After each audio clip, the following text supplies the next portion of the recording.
Seibs, that was a seesawing affair, and they probably had momentum for more of the contest. Yeah, well, it was certainly the two halves, very contrasting. I thought we were really, really good second half and really poor first half. So, I felt as though we were going to get the result in the end. I thought we were coming home really well. But there's a couple of things there. In and around our fundamentals, whether it was penalties or errors that really put some pressure on ourselves. But I was really proud of the group. I've got to say, we finished with no one fit on the bench, and it's our third game in 11 days. So we stayed at it to the end. We just unfortunately weren't good enough tonight. Were all those errors down to fatigue? Do you think you have said it's been a long, 11 days? No, I don't think so. Though I think we first half we were way off, and second half we were very good. That's us. That's our DNA. What we saw in the second half, and for the bulk of it, in any case. And so, they'd only be using an excuse. Didn't help losing Jake inside the opening 10 minutes. How is he? Well, it was category 1, so obviously won't play against Panthers. But we lost Brownie tonight. We lost Billy tonight as well. And then Tommy Talau had to come off with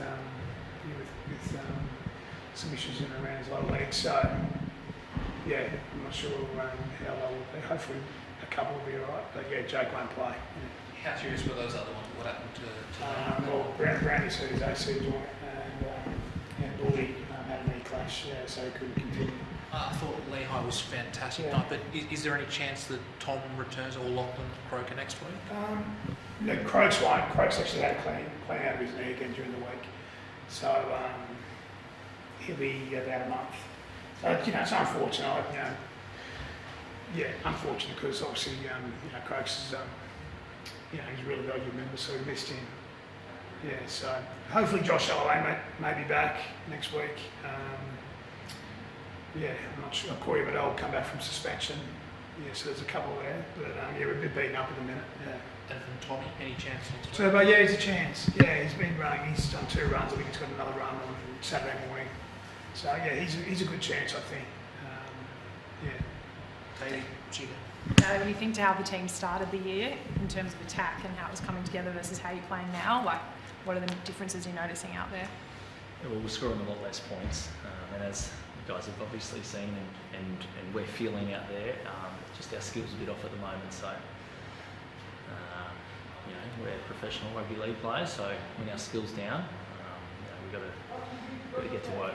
Got to get to work and clean it up, but it's not from a lack of trying. That's obviously one thing that's not missing is our effort. So just a bit of skill and detail. So we'll get to work on that next week on a longer turnaround. Lara asked about the 3 games in 11 days to come back from Perth.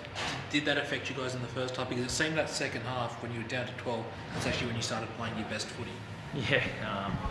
Isn't that a bizarre thing, isn't it? How footy works sometimes. So I guess that's the credit the boys deserve when it comes to that fight. We're not giving up. We're trying to, and we are in games right till the death. So there's a lot to be said about that. But we can't sit here and use it as an excuse the last 3 games. It's 2 of the 3 were there to be won, and we just didn't come up with the right plays at the end of the game. So we're just a little bit off at the moment, and there's a lot of things that you could point your finger at. But the reality is we're just not hitting the mark on a few things, and we'll take the opportunity to have a longer turnaround and get some work done next week. How are you feeling physically daily with the workload? And I know 3 games for everyone in 11 days is tricky, but for you, how are you feeling? Yeah, look, our staff are top shelf when it comes to our planning. They know exactly what's coming and how to deal with it. So I feel like we've done it as best we possibly could. And I think everyone is looking forward to some time off based on the last 3 games in quick succession. But I'm feeling okay apart from just being, obviously really disappointed in the last 3 weeks. But I think our coaching staff and high performance staff have done a fantastic job to put us in a position to go out there and give it our best. Lara, I'll just pick up on what Chet said, and this is something I want to say, and I was going to say regardless of result tonight, but that's 5 games in 25 days. The NRL's never been more demanding. And so, we talk about player welfare and well-being and so on, and I don't understand how, not only is 5 games in 25 days, and you narrow it down a bit more, it's 3 games in 11 days. And I see it's the same with other clubs. I see the Raiders, their schedule, there's a lot of, Sharks' schedule. But if I just look at us for a minute, like 3 games in 11 days, and then we lose 2 days in the air to Perth. It's a 5-hour trip each way. So there's another 2 days down. And so I don't understand it. I don't understand. The competition is demanding, and it's never been more demanding. Like we see the GPS. The GPS data is like through the roof this year. And so I've got to say, I just don't understand that. So I think it's something that needs to be looked at. It's certainly not an excuse for how we play, because I felt as though we competed really hard at the end, and you don't do that if you don't have energy. But it's something that needs to be looked at. Like I don't know how that comes about. Playing in Perth on Saturday, flying back Sunday, and then return around on a Thursday night. So we had 20 minutes in the field this entire week. So it's difficult, and I've seen other teams with it as well. So it's not just us, it's across the competition. It needs to be looked at. In the AFL, they don't have less than 6 day turnarounds. So their sport, they run a lot more, but they don't have the contact we have.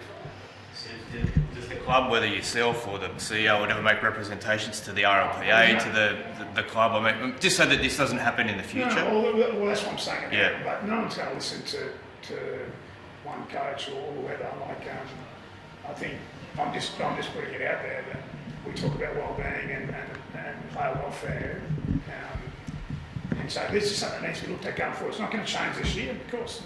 We've got another 3 games in 11 days during the Origin period.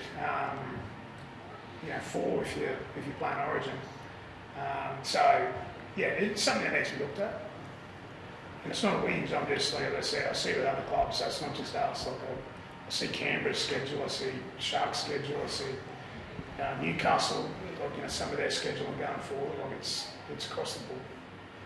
Jez, can I ask you, just as an aside, just on player welfare, Galvin's story's been a big one this week, and you know what it's like when your future's up in the air and it's dissected. This guy is only a rookie and just starting his journey. Have you got any advice, or do you feel a little bit for him, just given what he's been through over the last sort of week or so? Yeah, well, you always want to tread carefully with these sort of things, because you're never going to be fully aware of the information. But I will just say I hope he's got good friends and family around him to support him, because these things aren't easy. Steve, do you feel like you haven't made the most of the home ground advantage? Like, I know you've had quite a few home games in this stretch. The one against Melbourne was particularly disappointing. This one much closer. Well, I think we played here 5 games and we won 3 from 5, so it's not the worst record, Lara. We give ourselves every opportunity. We hit the lead with 8 to go, 10 to go, or whatever. But unfortunately, one of our players was a step offside. So Dragons are a good side too. So they knocked off the Storm a couple of weeks ago and played really well last week. So we knew we were in for a game. But I think going back to my point around how demanding and how close the competition is, it's on every week, and we just weren't good enough tonight. But I really liked the way they kept fighting in the second half. Just lastly, Sipley, obviously it was a big moment to lose him. Like, you can't really afford to have anyone else not available at the moment. What did you think of that moment?